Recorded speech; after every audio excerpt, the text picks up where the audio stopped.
So may bago ng head coach ang LA Lakers at ang tropa ni LeBron James ang papalit kay Darvin Ham. At eto, balitang-balita sa NBA, ang former LA Laker na si Alex Caruso na-trade mga idol. Saang team naman kaya yan? Siya pa naman din ang gustong maging teammate ulit ni LeBron James sa LA Lakers. So eto na nga, nangyari ang rumors na ipinakalat ni Shams Charania na ang susunod na magiging head coach ng Lakers ay si JJ Redick, at ang nag-break ng balitang yan ay si Woj naman ng ESPN. Hindi kasi natuloy ang pagkuha nila kay Don Hurley, ang head coach ng University of Connecticut. Ito ang back-to-back champion head coach ng USNCAA, at ang dahilan kung bakit hindi niya tinanggap ang napakalaking offer ng Los Angeles Lakers ay dahil tinatarget nila na makuha ang kanilang three-peat sa susunod na season ng collegiate men's basketball ng USNCAA. Huling kupunan na naglaro sa NBA itong si JJ Redick ay para sa Dallas Mavericks noong 2021. Simula pa noong 2006 mga idol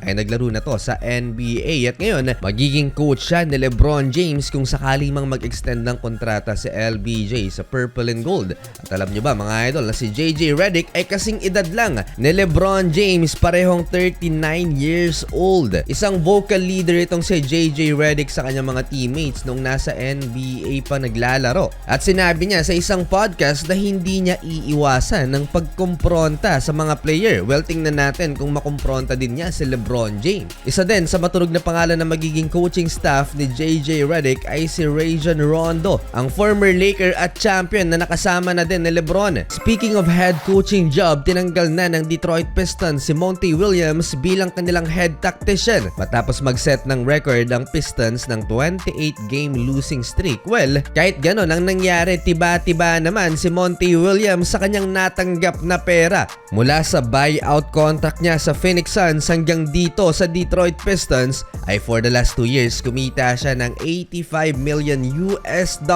Mas malaki pa yan sa sinahod ni Luka Doncic for the past 2 seasons dahil si Luka ay kumita lamang ng $83 million mula 2022 hanggang 2024. Panalo pa rin talaga itong si Monty Williams. Alex Caruso, ang former LA Laker, ay na-trade na nga mga idol, at naka-jackpot ang team na nakakuha sa kanya dahil straight swap ang nangyari, at ang nabagsakan ni Alex Caruso ay ang young team na Oklahoma City Thunder. Welcome back to OKC, Alex. Walang draft picks na kasama sa trade package, at ang kapalit niya ay walang iba kundi ang 21-year-old point guard na si Josh Giddey. Two-time all-defensive team lang naman si Alex Caruso. Ang rason naman ng Chicago Bulls kung bakit nila tirinade ang former Laker guard ay mukhang dahil hindi na makakabalik pa sa dating shape itong si Lonzo Ball, at kailangan nila ng point guard na sasalba sa koponan.